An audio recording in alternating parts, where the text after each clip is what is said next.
Assalamu Alaikum. So today, inshallah, I want to talk about one of my experiences I had in one of my classes recently. And this is a community leaders class. So what we're talking about is basically, the basic responsibilities that someone who's in charge of a community would have.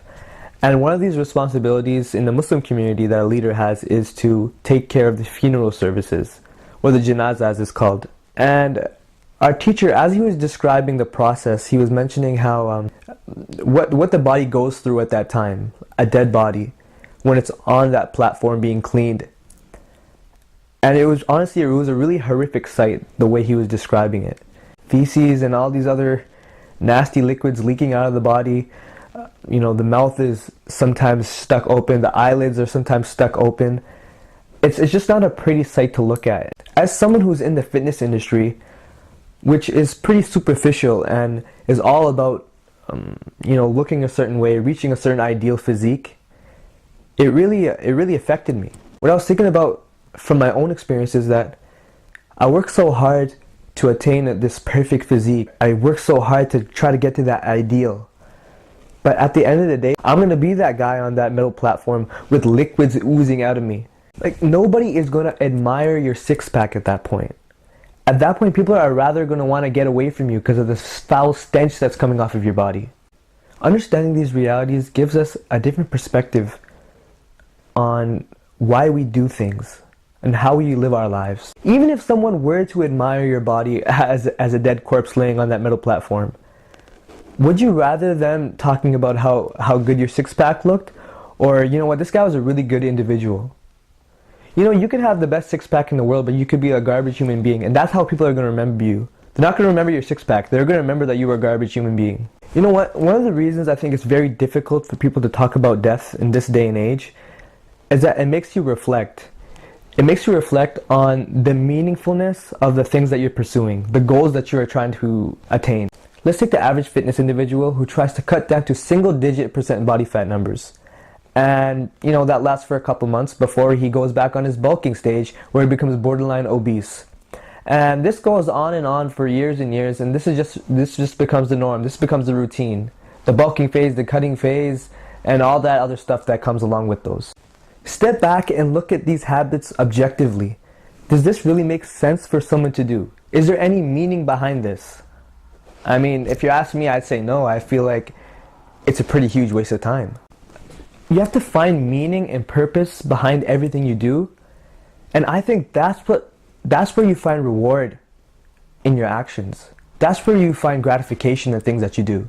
Now, to be honest, I don't want to sit here and dictate to you what I think your purpose should be. As a Muslim, I feel that my purpose here is to worship Allah. And that's just words to you right now. It doesn't mean anything. And it didn't mean anything to me for the longest time. It's only now that I started researching my religion and learning more about what the Quran actually says, I'm beginning to understand what this means. It's not just a slogan to me anymore. The point I'm trying to make is that reflection and education are the keys to figuring out your purpose in life. And whatever conclusion it is that you come to, even if it might be different than mine, which is completely understandable as we all have different situations in life and the conclusions that we're going to come to about our purpose is going to be different. But whatever it is, you'll be able to look at everything you do in life and say that, you know what, I have meaning.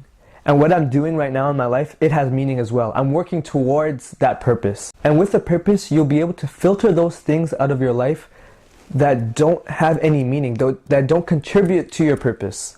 Let's take the arbitrary cutting and bulking cycle for example. Is that really meaningful? Or is it more important and more meaningful to pursue physical activity to gain the health benefits which will lead us to living a longer, healthier life? For those of you still looking for some direction on where to find your purpose, speaking from personal experience, I have to say, pursuit of knowledge, that is what really helped me find my purpose in life. When I was at my lowest point in life, and I really felt lost in terms of, I had no idea where I was going, I had no purpose, it was through seeking knowledge that I found that purpose, particularly Islamic knowledge. If any of you are interested in going down this path of seeking knowledge, then I would really recommend coming out to this free event that's being held by Mathabah Institute, which is the institute that I'm a part of. The event is called Virtues of Knowledge. I think this would really help jumpstart your journey to discovering your purpose. There are a lot of other courses that Mathabah offers. One of them is the spiritual dimensions of Islam. and the Islamic Foundations course. Those can all be found on the Mathabah website, which I'll link down below. I'm not endorsed by Mathabah at all. Like no one's paying me to give this message. But the thing is, this is what helped me find my path in life. And I feel compelled to share this with other people who I think might be in the same situation that I was, lost, and they didn't have a purpose. Which I feel a lot of people are in that situation, where they don't know why they're doing the things that they're doing. They don't know why they're pursuing certain goals. So, honestly, I hope you really benefited from this talk. I mean, I really enjoy giving these kinds of talks. So if you guys are receptive to it, if you guys like it, I'll keep making more. And alhamdulillah, jazakallah khair for watching till the end. And inshallah, see you in the next video. Assalamu Alaikum wa rahmatullah. Also, if you guys are looking for information about Mathabah, check the link below, or you can message me directly and I can give you all the information that you need. Jazakallah khair. Inshallah, see you in the next video. Assalamu Alaikum wa rahmatullah.